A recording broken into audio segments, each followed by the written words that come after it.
everyone, this is Aditya from Technovas, and today we are back with a new topic in JavaScript, which is expressions and statements. So today we will deep dive into what expression statements mean in JavaScript, although this topic exists in general in all programming languages. But today we will study it in JavaScript. Whatever you think, can you do some more now? Swear you got me falling for your excellence. Whatever you give, can you take some more now? Swear you got me craving all night and day.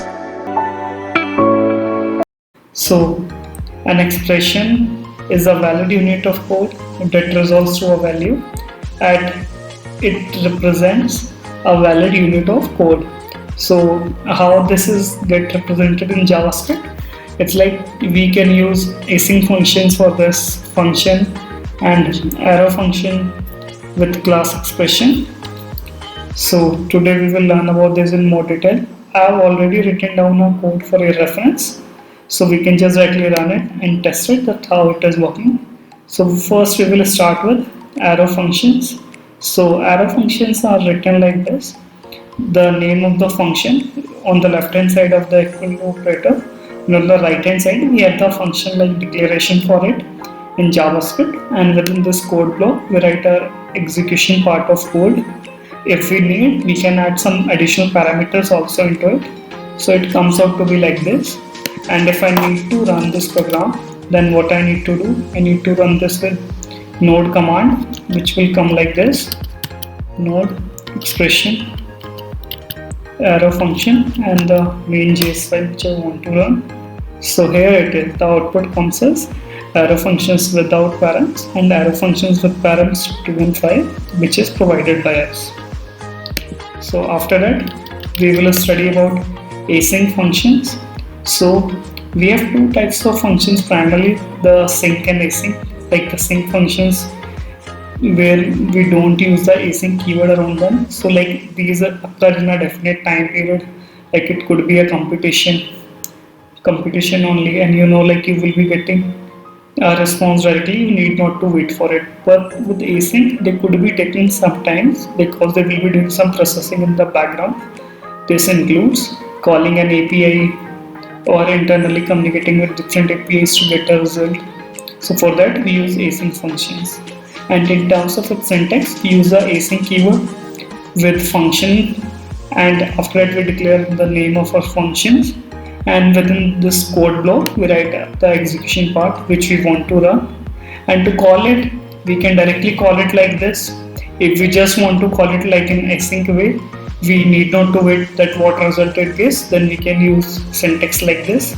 But if we want to see its response in a synchronous order, then we need to use a wait keyword. So if we need to run this, then I can run it like this: node expression async function.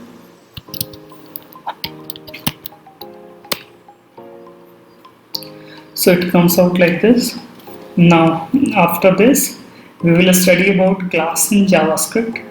So class, it represents an object-oriented structure of an entity, how it exists. So for example, here I have used a rectangle class, and within this rectangle class I have two default properties which are its width and height, and within constructor I assigned it to, which I get from the time object declaration, and I created an area function which will return its area by multiplying the width and height.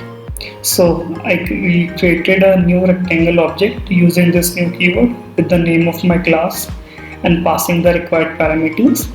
And after it, when I run it, so I will get a response of my width, height and the area. So it would be like this: node expression class, then our main JS file. So here it is.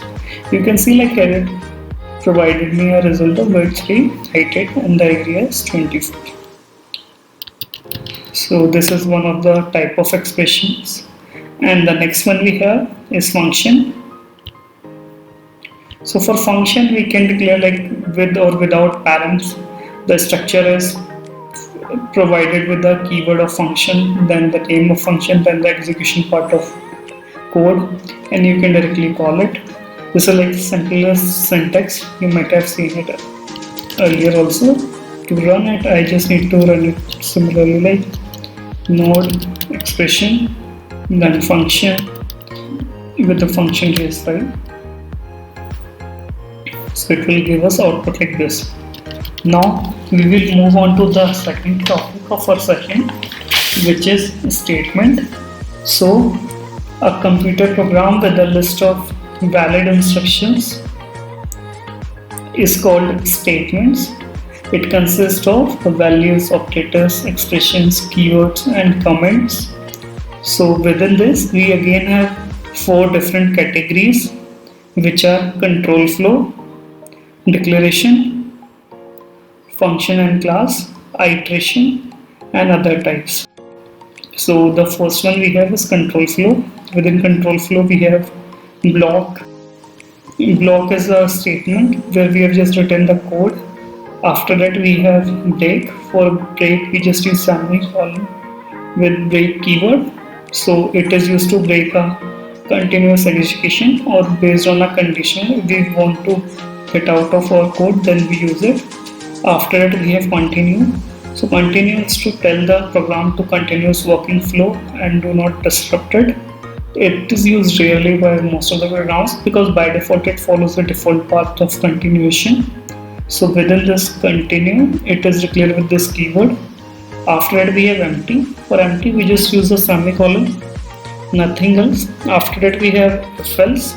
So for if else, we declared a checked condition which could be true or false, and based on the condition output, we run a code in first if section and then in the else section if needed. It could be like nested on multiple levels, internally also and externally also. After that, we have switch. So switch is a statement expression where we write down an expression within the switch block, and based on the expression value, it executes either of the condition or a default condition if no conditions met. And in between this case and break, we write down our code which we want to execute based on different expressions. After that, we have throw. For throw, we normally use it with the business or system errors which we get in JavaScript to throw it. So it could be catch by the outer system. Then we have try and catch block. So try and catch block is used to catch the system level and business function errors thrown by the system. So here we write down successfully executing code that could be throwing an error. If it throws an error, then it is catched by this catch block and the execution flows continues. After that, we have declaration. For declaration, we have const, let, and val. So for const, it is used to declare a constant value using keyword const. After that, we have let, which is declared using the let variable with a variable value. Then we have var. Var is like one of the oldest available keyword in JavaScript, prefixed by a var keyword with a value, operand with a value. We can assign it like this. After that, we have function and class. So for functions, we have async functions, which are like async and need to be run without no time boundation, like when that will be complete. After that, we have class, and within class, I declare a rectangle as a class within which we are using a constructor with default properties of width and height, and area is a functional property which returns its area, and it is declared like this. And if we want to run it, we can just directly run it following by the node command, then the name of our output folder, then the main file. And after that, we have function. So function is one of the oldest way of writing functions in JavaScript, where we write down it like this. After that, we have return statement. So this return statement we use in our functions when we want to return a successful output from our computational functions. And after that, we have iteration. Within iteration, we have different types. The first one is do while. Within do while, we first execute our code once, then check the condition whether it's met or not. After that, we have for loop. Within for loop, we have a expression of a statements where first we initialize a variable, we check whether it's meeting a condition or not, and in the last one we increment our counter variable, say like either by increment, decrement, or multiplication or division. And after that we have for await of. So for await of is used for async type of responses which we are receiving from multiple promises or APIs. And after that we have for in. So for in used for an available set of keys within an object. If we don't know the type of keys exist, then we can use it like this, and we can check if object contains this kind of key, then what value we need to retrieve.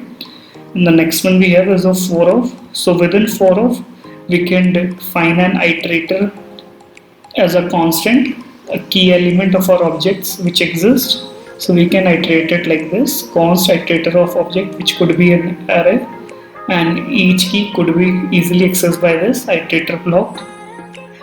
And after it we have while. So within while we check whether our condition is meeting or not. If it is not, then again we execute the main part in our code block and the process continues. And after that we have other. So within others we have debugger. So debugger is, as its name suggests, it is to debug our JavaScript application. If we want to execute the flow of our code running in browser, then we can write this, and whenever this code occurs, a breakpoint will appear.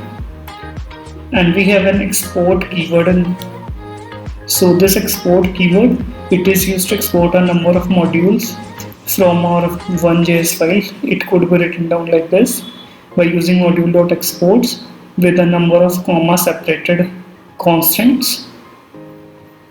After it we have import. So import is used to import a module or a constant from a file source path. For example, here I am including Adi as a constant from the export file. And we have import.meta. It contains the metadata for a context specific data which we have in JavaScript. And we have label. So label is used to indicate like what part of the next code is doing. So here like loop 1, it is like the first loop and running it. So I just indicated it using this loop 1 label. Then we have with. So with is used for a number of conditions where we can define the exact current scope to the immediately invoked variables. So like this with 1 to 3.